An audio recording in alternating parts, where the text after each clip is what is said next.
All right, ready to dive in. You guys sent over some pieces from Penicillin, Poesie und Perfektion, Schreiben mit schonungsloser Präzision. Yeah. And let me tell you, this is not your typical writing advice. This is hardcore. I'm seeing this comparison to penicillin, Yeah. and I'm a little worried. Are we about to, like, endorse some, dangerous writing habits? So, okay, the author starts off with a story about Alexander Fleming. Right. You know, the penicillin guy. Uh-huh. And apparently his lab was a complete mess, like petri dishes everywhere, probably some interesting smells. Really? You get the picture. But Yeah. here's the thing. Fleming, he goes on vacation, forgets to clean up, and bang, moldy petri dish wipes out all the bacteria. Penicillin is born. Wow. Kind of ironic, right? Okay, I see where this is going. So it's like we're all hoping for that, like, magic solution, right? Just ignore our writing long enough and it'll be great. Exactly. But let's be real. You're more likely to find, a family of dust bunnies in your manuscript than that groundbreaking discovery. Yeah, and the author's like, hey, wake up, you're not Alexander Fleming, and that magic mold solution. That's not happening. Right. Good writing takes work, like anything else. Like anything. It's a craft. You got to work at it. So how do we get to the good stuff, the actual good writing? Well, the author drops this bomb. Kill your darlings. Oh, boy. Yeah. Here we go. Those beautiful sentences, those metaphors you're so proud of, gone. The author's not talking about, like, a little trim here and there. They're talking about cutting, like, a brutal 30%. 30%. Yeah. Like Marie Kondoing your manuscript, but instead of sparking joy, we're going for, like, gut-wrenching impact. That's a lot of cutting. It is. But why so ruthless? Because schonungsloser precision, ruthless precision, demands it. Every word has to fight for its place. No flowery language, no tangents. So we're going for lean, mean, and impactful. Like distilling whiskey. You got to boil off all the impurities to get to the good stuff. Okay, so we're channeling our inner assassin, slashing and burning everything. But how do we know what to cut? What stays and what goes? Well, that's where Poetry Master comes in. It's this book the author recommends, basically a boot camp for your words. Okay. It's all about learning to write in a way that's sharp, powerful, unforgettable, forget pretty. We're going for potent. So are we talking about turning, like, every piece of writing into a slam poetry performance? Not exactly. It's more about taking those principles of poetry, economy of language, vivid imagery, emotional resonance, Right. and applying them to any type of writing, whether it's a sonnet or a sales pitch. Every word counts. Okay, so the author's giving us a choice. Option A, we cling to our precious words and end up with a rambling mess. Yeah. Option B, we embrace the brutality, sharpen our metaphorical axes, and craft something powerful. Think of it this way. You can have a garden full of lovely but kind of boring flowers. Yeah. Or you can cultivate a single breathtaking rose that stops people in their tracks. Okay, that's a good one. But 30%, that's a lot to cut. Where do we even start? Well, that's where Poetry Master comes in. It gives you a framework, a set of techniques to help you see the weak spots, the fluff, the stuff that's just taking up space. Like a personal trainer for our writing, I like it. Yeah. But what kind of techniques? One that I really liked was image over explanation. So instead of telling your reader what's going on, you show them. You use vivid sensory imagery. Oh, okay. It's like instead of saying the sunset was beautiful, you describe those fiery hues, the way the light dances on the water. I get it, but how does that tie into ruthless precision? Because when you're using imagery, you can't hide behind vague language. Every word has to work, has to create that picture in the reader's mind. Okay. It's like sculpting with words. You chip away anything that isn't essential. This whole sculpting thing, it's actually making sense now. Like, I can see myself with a chisel staring down this massive block of text. Right. It's a little scary, but also exciting. Exactly. It's about embracing that challenge, knowing it's going to be tough, but it's worth it. Like Michelangelo carving David. Right. I bet he wasn't afraid to get a little dusty. Yeah. But he knew what he was going for, before he started chipping away. So how do we do that with our writing? How do we define our own David? That's where that ruthless precision comes in again. It's not just about cutting words. It's about having that vision for your piece, knowing what you want to say, how you want to say it. Mm-hmm. You got to be ruthless with your own intentions. Ask yourself, does this serve the message? Does this move the story forward? So it's not random cutting, it's strategic. Exactly. Like a surgeon. Yes. Every cut is deliberate, precise. Yeah.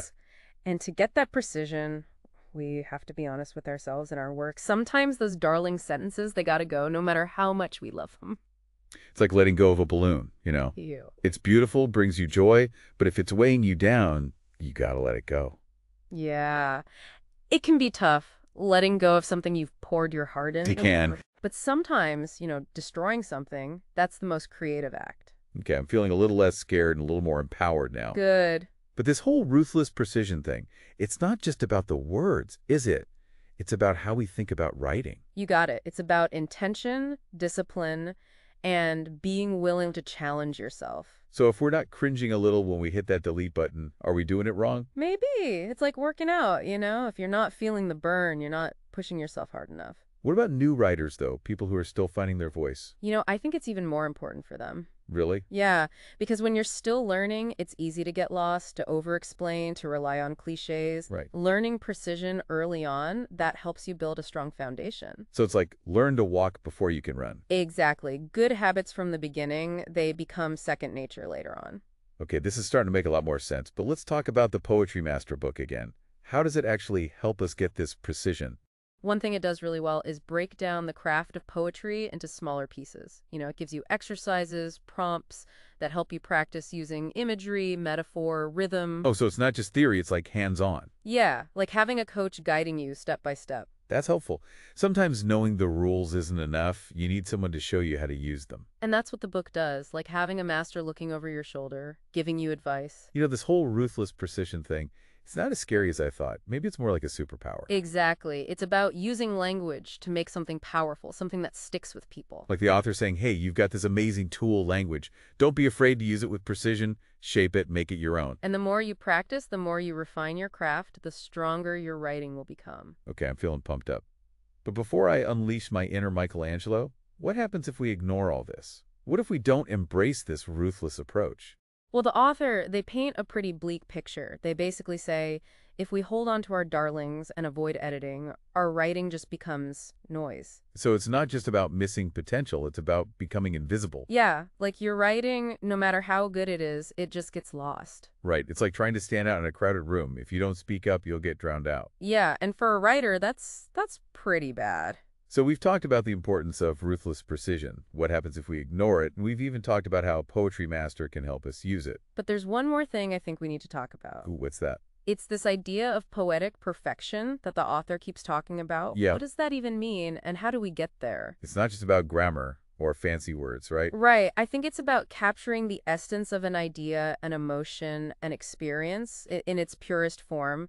It's about using language to make something that's like bigger than the words themselves. So it's like a sculptor who captures the soul of their subject in stone. Yeah, it's about finding that balance between the form and the content, where every word, every phrase adds to the whole. That's why the author keeps using the word poetry, right? Because poetry is all about using the fewest words to create the biggest impact. Exactly. And that's a skill you can use in any kind of writing. Novels, screenplays, even emails. So ruthless precision, it's not just about cutting, it's about choosing the right words. Yeah, the words that carry the most weight. And that's where the magic happens, right? When we get that precision, our writing becomes something special. Exactly. Okay, I'm officially convinced I need to get Poetry Master. But this journey to poetic perfection, it sounds like a lifelong thing. It is. It's not a destination. It's a process. Like climbing a mountain. Yeah. You reach one peak and there's another one behind it. And the view from the top is always worth it. So we've talked about ruthless precision, we've talked about what happens if we don't use it, and we've talked about Poetry Master. But there's one more thing. Another one. Yeah, it's courage. Because let's be honest, this whole ruthless precision thing, it takes guts. Oh yeah, it means facing our weaknesses, challenging ourselves, getting rid of those precious words we love. You got to step outside your comfort zone. We have to be willing to be vulnerable, right? To experiment, to fail, to learn from our mistakes. Without courage, precision is just an idea. It's not just about the technique, it's about the mindset. It's about growth and change. And trusting ourselves. Trusting your instincts, yeah. Okay, this is a lot to take in, but it's all starting to click now. Ruthless precision, it's not just about writing, is it?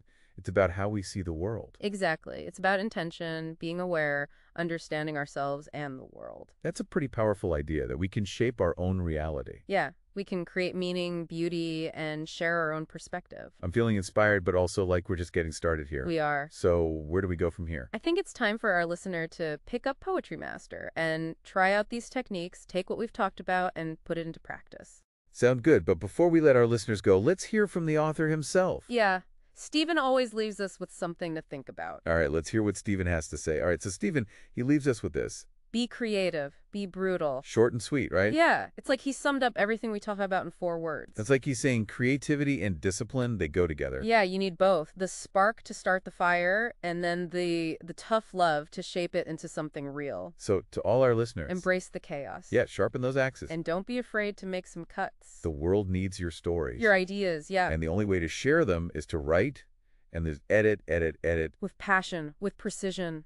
Before we go, remember Poetry Master? Yeah, if you want to take your writing to the next level, this is the book for you. It's like your guide to using language, to finding those words that really hit home. Maybe you'll even find your inner poet along the way. Well, that's all the time we have for this deep dive. Yeah.